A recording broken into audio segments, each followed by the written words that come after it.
Praises, just chillaxing. Service was wonderful yesterday. I'm just still slain in the spirit, I guess. I was sitting here, I'm working. I was sitting here thinking, I went through something this weekend. And I wanted to talk to my ladies. But it don't just happen, male or female. But I know that it mostly happens with my ladies. I want to talk about being exclusive. Being exclusive, for the most part, is a setup. You got to be careful who you exclusive with. I mean, I know it feels grandiose. It feels great to, be considered as the only man, the only woman that, they love and all of that. But if ain't no commitment, if it's so much exclusive, then why not go all the way? What I'm saying is a lot of people, let me say a lot of women, get into this exclusive relationship with a man and they find themselves hurt. They find themselves broke. It's like the greatest thing or the greatest component or scenario used in, basically identity theft. They come in and they swoop any and everything off from under you. You're always giving until something happens. And then you realize that you're giving more than you're reciprocating. If you're reciprocating anything at all. Now, I'm not talking about giving to somebody that can't reciprocate or they're going through something. This is different. I'm talking about the ones, you know the difference. I'm talking about the ones that they have no intentions on reciprocating. It's always something. It's always something more. They don't want you to stop giving, because if you stop giving, then they stop living, basically, because they basically living off of you because they have no other means of recourse, or maybe you a stream of income. Let's just put it that.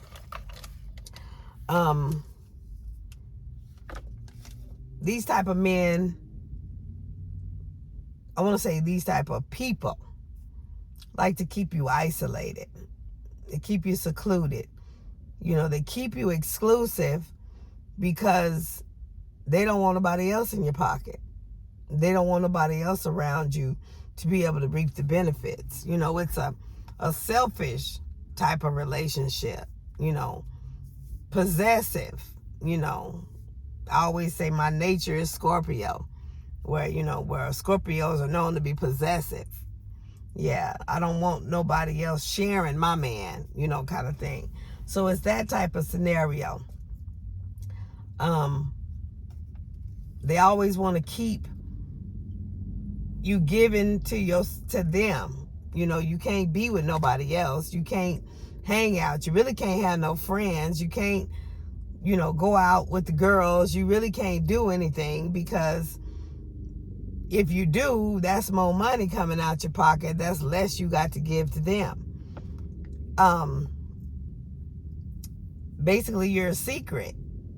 God forbid they have any family members or anything.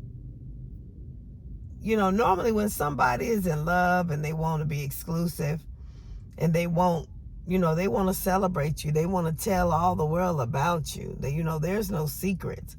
But when you got somebody that just hiding you or being around you when they can't be around their family, or, they don't want you to know nothing or want nobody to know nothing about you and their relationship with you. You're a secret. And you need to ask yourself why you're a secret. You know,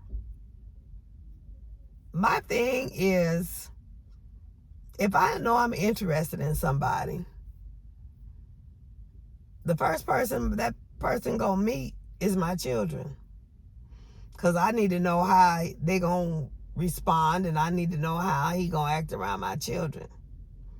So, I'm open. After that, he get past my children, then, start introducing them to my family. You want to celebrate people that you're supposed to be in love with. It ain't no big old secret. How you gonna be in love and experience love and life more abundantly if you hiding? Anything done in darkness is gonna come to light. That's evil thinking. That's evil. So the isolation is that they want to keep you by yourself. They be made and prophesied taking you into a secluded area. I mean, one time I was prophesied to go to another state where it's cold and snow. Number one, I ain't good with snow. I don't like cold or whatever, but I'm negotiable,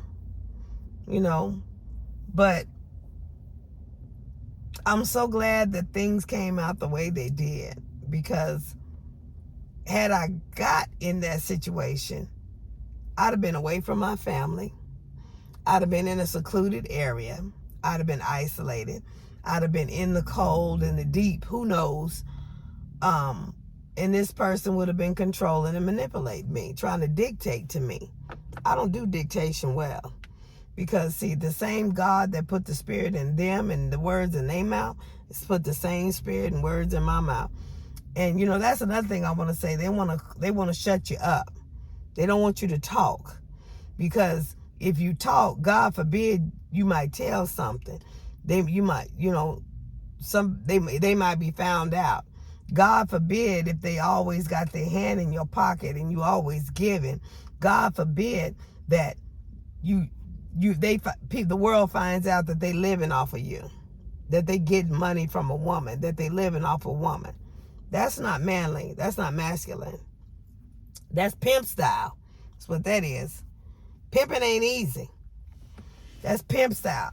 They don't want the world to know that they pimping you. So they don't want you to talk. They don't want you to say nothing. Now they support you, like I have one to support my YouTube channel and, help with that and all that. But I ain't supposed to have no YouTube channel, because that platform could potentially, if I was to go out and say it and everything, that platform could potentially destroy any individual that I know anything about. So they don't want me to have a platform. They don't want me to talk. They want me to shut me up. How you gonna shut a preacher up that God gave the gift of preaching? How you gonna shut a teacher up that God gave the gift of teaching? You can't shut nothing up that God gave. If I allow it to happen, then that means I'm stupid. How you gonna shut me up when God gave me this? Anyway, I'm just talking about being exclusive. You get warm and fuzzy on the inside, being exclusive, but you gotta open up your eyes. They say love is blind. And it's blind because once you get in it, all everything, hormones and, the blissfulness, all that takes place.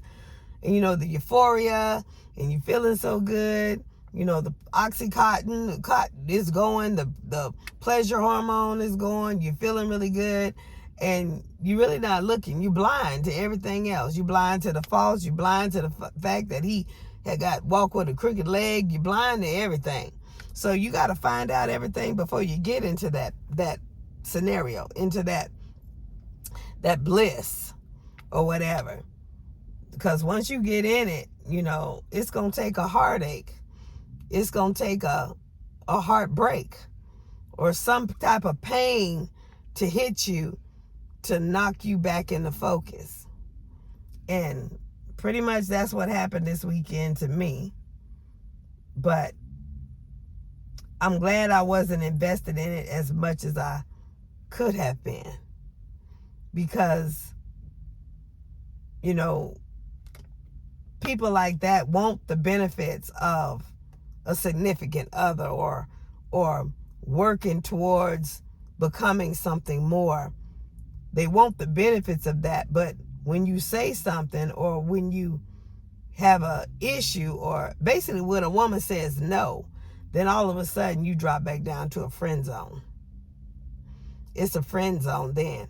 Well, with Dr. Bell, after I done gave and done all this by the goodness of my heart, and I'm dropped back down to a friend zone, I take it all the way back down to an associate.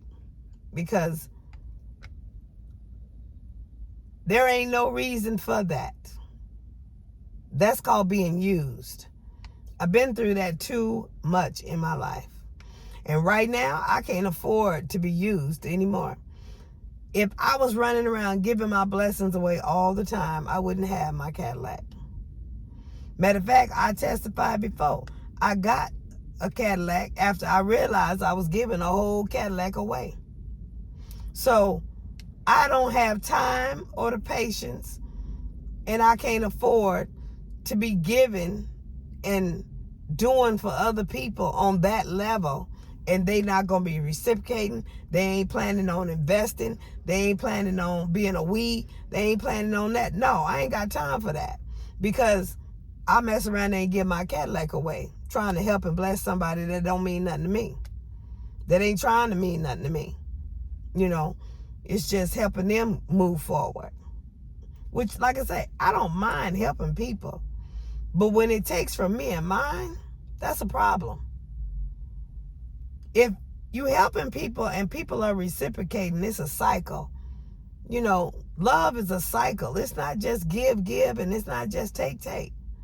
So if you love somebody, Jesus said it like this: if you love me, you'll obey me. That means you'll do something. You'll do what I say. You know, not in dictatorship. You know, normally the woman is always the one out there just giving, just doing, or whatever. When the man starts giving, then, okay, she understands something. You know, she got his attention or whatever. But after a while, if the man ain't giving, she lose interest. She goes somewhere else. Because you can't just keep giving and giving and giving. You can't keep taking something out of a well and never put nothing back in. It'll dry. The well will run dry. The brook dried up. And when the brook dried up, Elijah knew it was time to get up and go somewhere else.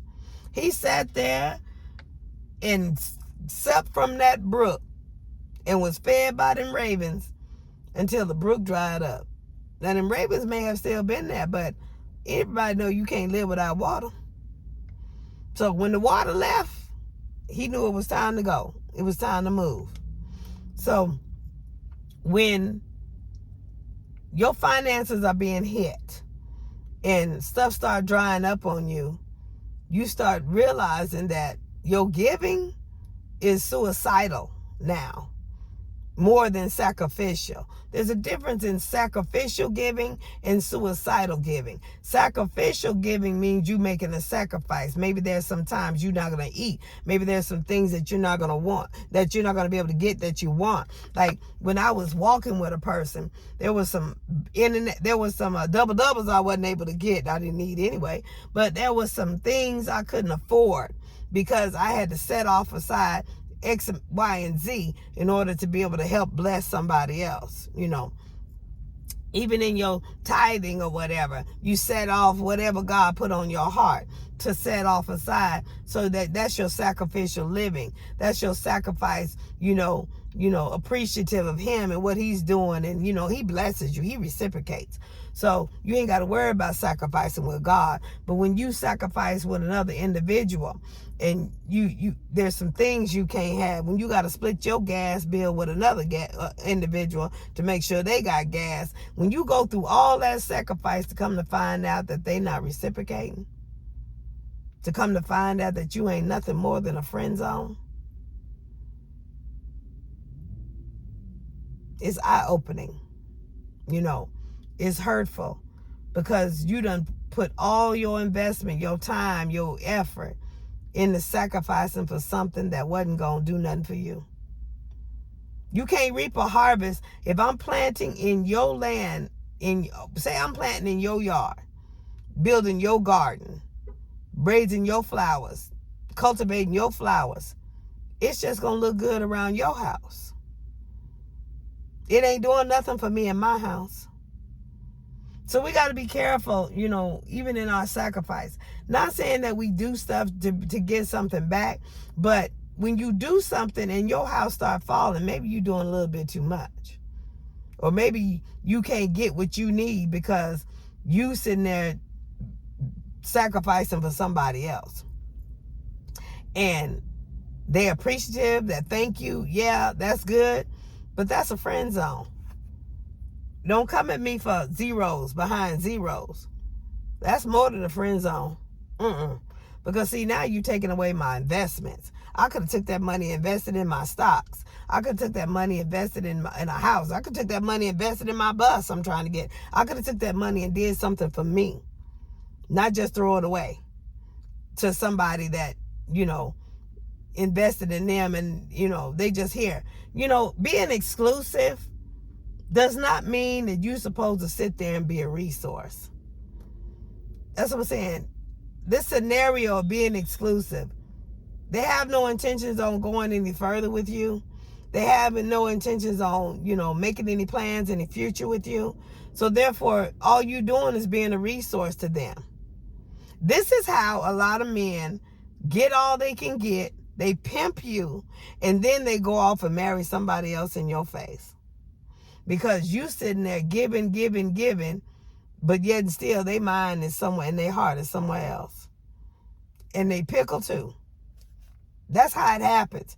Because you in that blissful, that euphoric moment where you just sitting there giving and, oh, he loves me or whatever. Maybe he gave you a stick of gum, or maybe he gave you a soda pop, or maybe he did something minor for you and you just go on and keep it going. But he ain't doing nothing major for you. But he won't major from you. And he don't want you to say nothing. He wants you to be quiet. Some of them don't want you to be quiet. Some of them just want you to be quiet to society. Some of them just want you to, pray. Talk to God about it. Well, that's the wrong thing to do here. Because I have a relationship with God. And when I talk to God about it, God wakes me up. God opens my eyes. He's like, I ain't never told you to give that much. I wasn't in that. That was you. And then that's when I start reeling it back in. I don't give anything that's going to take me all the way down. I'm not going to give out of my kids' mouth. Let's just say that. I'm going to give. But, my excess, I give out of my overflow. Let's put it like that.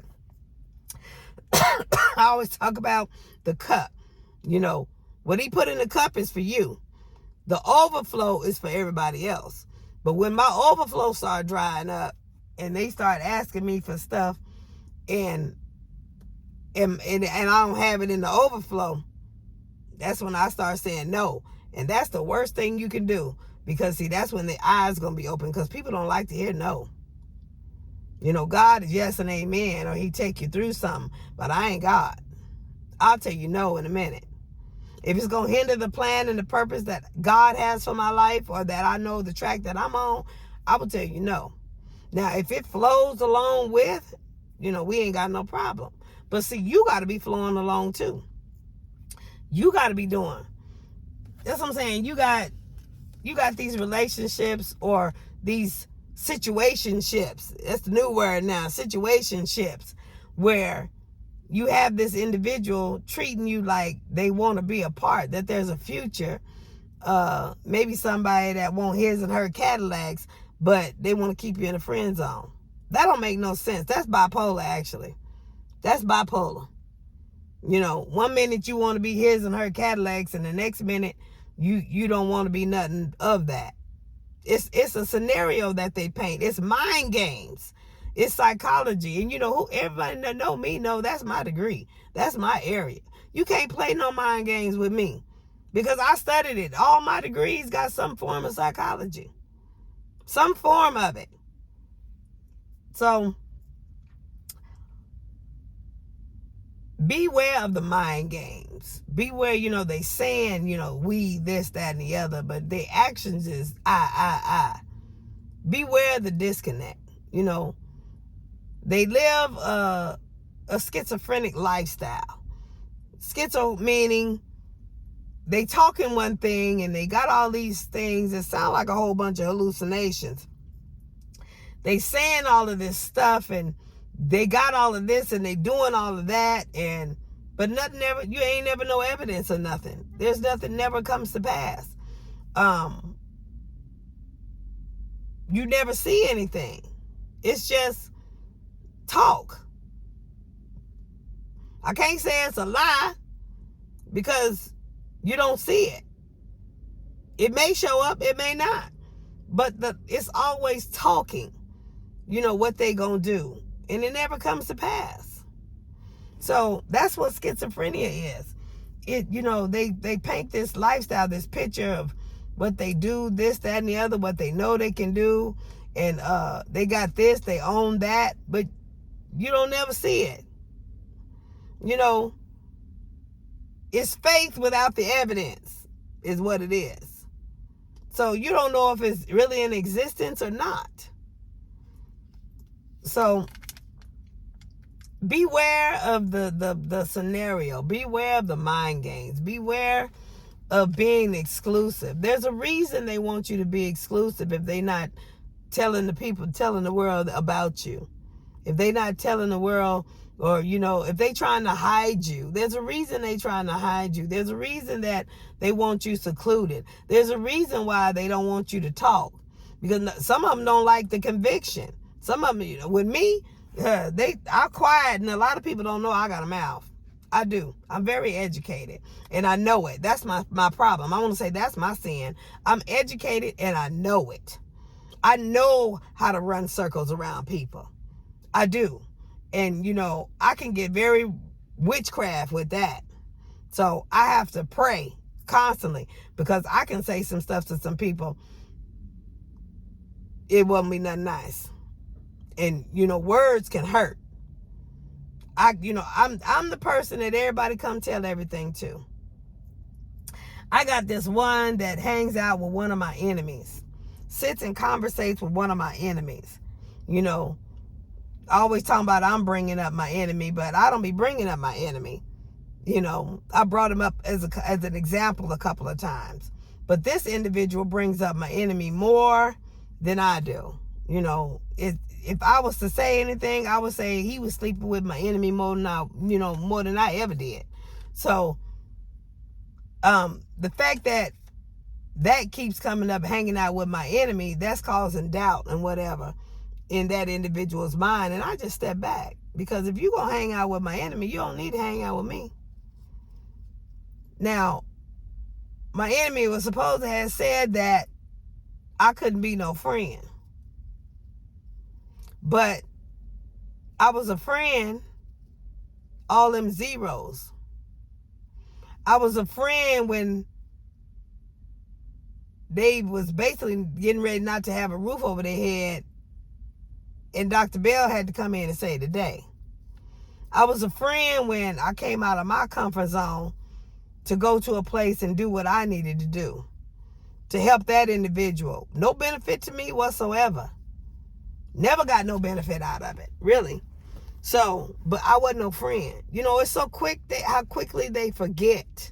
When they come up and, the money start flowing and everything again, they start to be able to do for themselves, they so quickly to forget. But the moment that they need again, they remember. I don't need nobody remembering me on the backdrop. I don't. After you get up good and going, keep going. Keep going. Don't come back. Don't come back looking for my hand, because my hand ain't going to be there. Don't come back. Just keep pushing. By the end, I'll be to help somebody else or whatever. But when you come at me with all of this pet names, or when you come at me with all of this, we gonna do this and we gonna do that, and Meanwhile, you asking me for stuff. And the moment I tell you no, you got a problem with me. Don't come back. Don't come back. If you come back, you better come back correct. Let's just say that.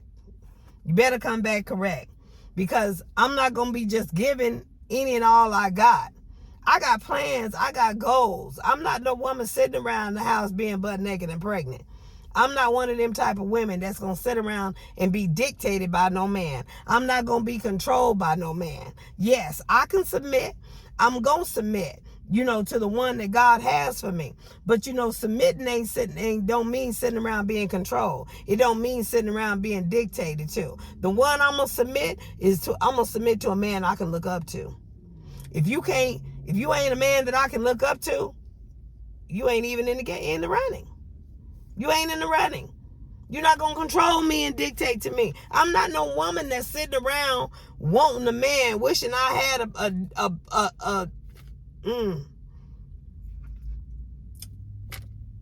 I'm just going to say I'm not a woman sitting around wishing that I could have sex all day or every day or whatever.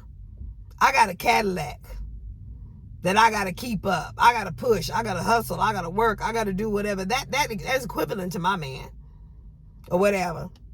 But I'm not one of those desperate women sitting around waiting on no man. I don't know why people get that or try to put that on me. Or that she gonna take your man. No, I don't want your man. Trust me, and I don't think your man want me because I come with standards. You ain't gonna get in here and floss in my Cadillac and not put no gas in it. No, I'm not that type of female. I'm doing better by myself. I don't need no man. I don't have to be, I'm not so devastated that I don't have no man or whatever. So in order for me to submit to a man, he got to be a man of stature. He got to be a man I can look up to.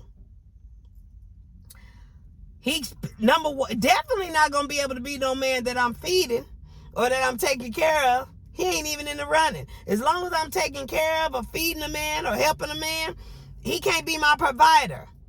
Hell, that'll make me feel like a pedophile. You can't be that type of, you can't be over me if I'm feeding you. That's Adam and Eve. That's what happened to Adam and Eve. Everybody talk about, Eve did this and Eve did that. But the truth of the matter is the Bible say Adam fell. It didn't say Eve fell. It said Adam fell. Eve did what she was supposed to do. She went to her husband. That's where you get the twining of the drink, the wine, the wedding thing where they drink together. Shakespeare, Romeo and Juliet. Kind of thing. They did it together. Had Eve took of that fruit before Adam, she'd have never gave it to him. She'd have controlled him. Had Adam took it before Eve, he'd have never gave it to her. That's just how the flesh is. So they took it together. She did what she was supposed to do. She went to her man. She went and talked about it. And they made a decision to disobey God at the same time. And Adam fell because he was the dominion. He was the ruler. God set him as the head. And instead of listening to God, he listened to woman. That's why he fell. Because he listened to woman. So I'm not going to sit there and marry a fallen man. He got to have a relationship with God. He got to be listening to God. And if he listening to God, God is taking care of him. He has a prayer life with God. God is giving him everything that he needs. Like I got one that's talking about you need to pray or whatever. Technically, he need to pray. Because instead of coming to me, he need to go to God. So I get upset of, the status quo. Wow, everything is on a woman. But it was Adam that fell. If Adam hadn't failed, he could have made another rib. He could have got rid of Eve. But no, Adam started listening to that woman. He succumbed to the flesh, what he could see and what felt good. She did what she was supposed to do. Had she been around the corner as the serpent gave that to her, at 8, she'd have never, look at Jezebel. She'd have never went and gave that to that man. She'd have controlled that man. She would have had her way with that man. Because she'd have known something more than he knows. She'd have been above him in her mind. She'd have kept that a secret. Trust me. Look at the nature of a woman. Look at the flesh. So they did it together. They made the decision together to disobey God. So Adam fell. When the thing that he was supposed to be feeding started feeding him, he fell. He wasn't supposed to depend on woman. He was supposed to depend on God. So I'm not going to marry nobody or be in a relationship with nobody that is dependent on me. That's too much. I'm not God. I'm just not going to do it. Now, I don't mind helping, give here and there, bless, make a heart smile. I don't mind that. But when you start draining the hell out of me, that's a problem. And when, normally when you drain the hell out of somebody, all of a sudden, they ain't no friend. When you say no, they ain't a friend. What about them times when I did help you? The times when you needed gas money or you needed something to eat or whatever. What about them times? I wasn't a friend then. No, I'm just a friend when I'm saying yes. Well, now the brook is drying up. I got to start saying no to get it filled back up. Or else my behind going to be here with a Cadillac and no gas money. Or no Cadillac at all. And this is my way of getting to work. It ain't like I got 2 and 3 cars sitting somewhere. So, I'm talking about being exclusive. People want you to be exclusive for more reasons than what is, you think it would to be. They paint this scenario like you the only one. That's because they want you to be the only one to them. And you don't be giving your stuff away to nobody else. You only give it to them. You make them exclusive. I got plans. I'm going to buy this bus, this motor coach. And wherever I park my tires is going to be my address. I got to start investing. I got to start doing stuff for me. And if that person ain't going to be with me and roll with me in that manner, then I got to cut some of my giving down. Help is different. The Good Samaritan, even though that was the enemy, the foe, or whatever, the Good Samaritan, the requirement of that was he not only made sure that his enemy had food, but he put a roof over his head. He made sure he had shelter. And that was the requirement of that. He was cared for. He didn't have to go sleep with him. He didn't have to go, give him, just stay there and keep giving and giving and giving. He didn't have to do all that. That's a friend. A friend. Put you back in a place where you can be good, where you can heal. And he paid so that, he could stay there until he got healed. It wasn't just no one night thing. Paid until, and he kept the bill until he got healed. And, going back, it wasn't no sitting there mooching off of him. That's a friend. See, people got it twisted. Friendship is not constantly giving. It's not. It's not constantly sitting there supporting somebody who need to be going to God to be supported by God. They need their own prayer life. They need to, go to have a relationship with God themselves. But no, they see these ones that's got a relationship with God and they want to mooch the hell out of them. No. Friendship is exactly what it is, friend. You help them keep their food and shelter. You help them to the best of your ability and you move on. Now, anything above that is a little bit closer than a friend. That means you planning to be significant with that individual. You planning to a future with that individual. You planning to do more with that individual. Stop being exclusive and giving all your stuff away to these individuals that just want you exclusive. Being secretive or whatever. You ain't required, you ain't obligated to do that. You just not. Don't make nobody sit there and try to guilt trip you into that you're not doing enough simply because they don't have a prayer life. My thing is a lot of people got God in their mouth, but that same God in their mouth is not helping their life. They going through a whole bunch of stuff. because they not practicing what they preach. They not listening to what God is saying. They got ears, but they don't hear. They got eyes, but they don't see. They can tell you about it, but they can't do it. They don't have a prayer life in their life. They don't have a relationship with God in their life. No, they see you as got what they need, and they want to get it from you. They ain't looking to God. They telling you to pray, but they ain't praying.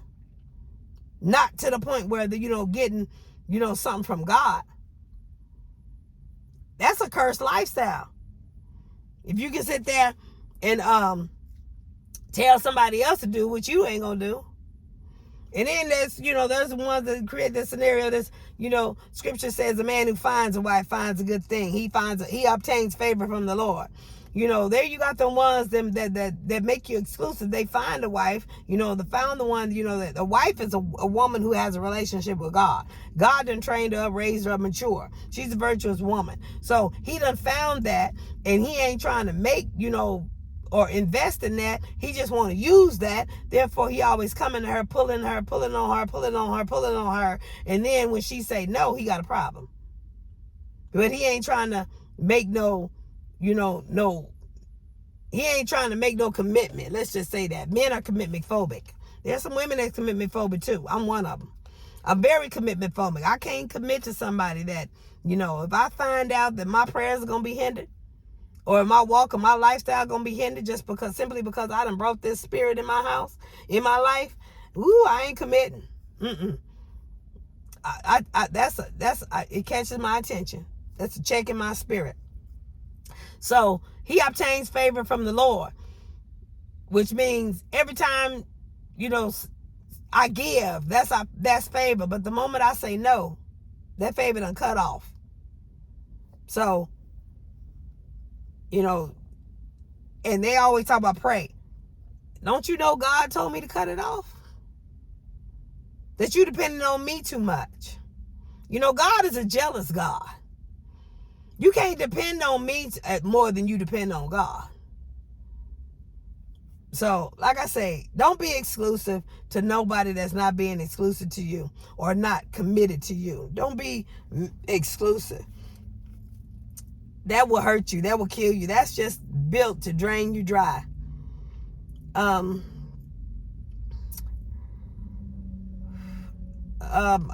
trying to think. I think that's basically all.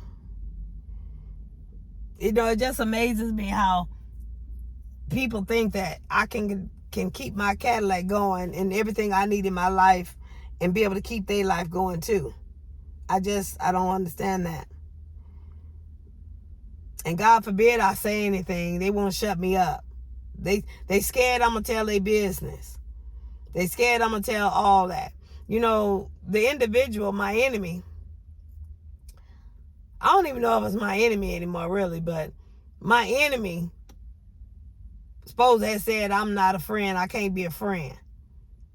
But there's so much stuff that I know that I could have put out there if I wasn't no friend. If I wasn't no friend, that person wouldn't have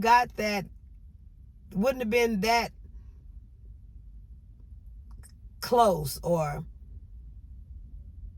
I got some stuff that I got to keep in confidence until the day I go to my grave, because I'm a friend. Just because you do me wrong don't mean I'm going to do something to you. I got another friend that I know so much about that I'm one of the ones that's scared that I'm going to say something. But I believe,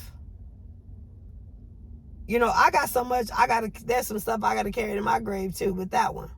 Because they're afraid that I'm going to say something. I'm not that type of person. But I will walk away. And you will regret. You'll feel sorrow. Because I ain't done nothing wrong to you. I ain't done nothing wrong to you.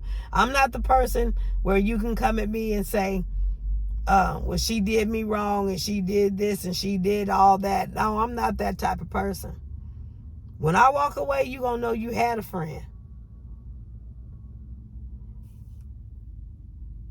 I'm just that type of person. I do right by people. even if they don't do right by me.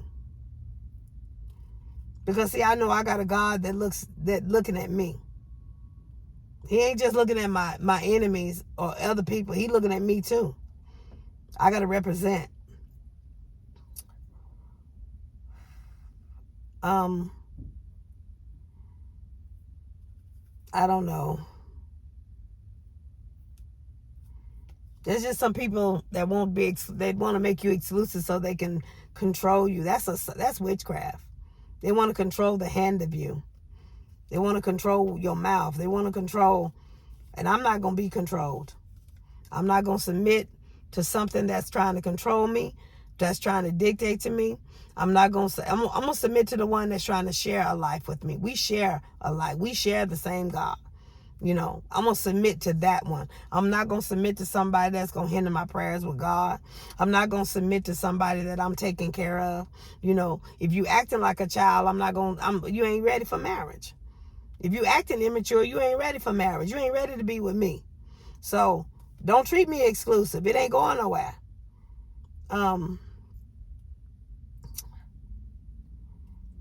These the ones, like I say, they want to get you by yourself. Anyway, I gotta go to this appointment, but I just wanted to get on here and hopefully help some people, because you know, I know a lot of ladies that, you know, they talking about he don't do this and he don't do that, but you know, they talking about how exclusive they are, but there's no commitment. He pimping you, really. That's what he doing. See, there's a difference. I know when I'm being pimped, and I go as long as I want to go. I allow as much as I want to allow. And then when I get tired, because it hit different when you got a real woman. I let it go for a minute. And then when they realize that they did a real woman wrong, it hit different. They be careful to do that. It hurt. It really hurt. So, and by the grace of God, they'll be able to get back in with me. But only by God. Because if it's up to me, I forgive and keep moving. Shake the dust. That's me. But anyway, I love y'all to life. I thank you for supporting my channel, which I'm going to keep my channel. I'm going to do what I need to do. Ain't nobody going to shut me down on this channel. Talking about I can't be on my channel. I'm supposed to shut up and pray. But I'm going to do what I need to do. But anyway, y'all stay blessed.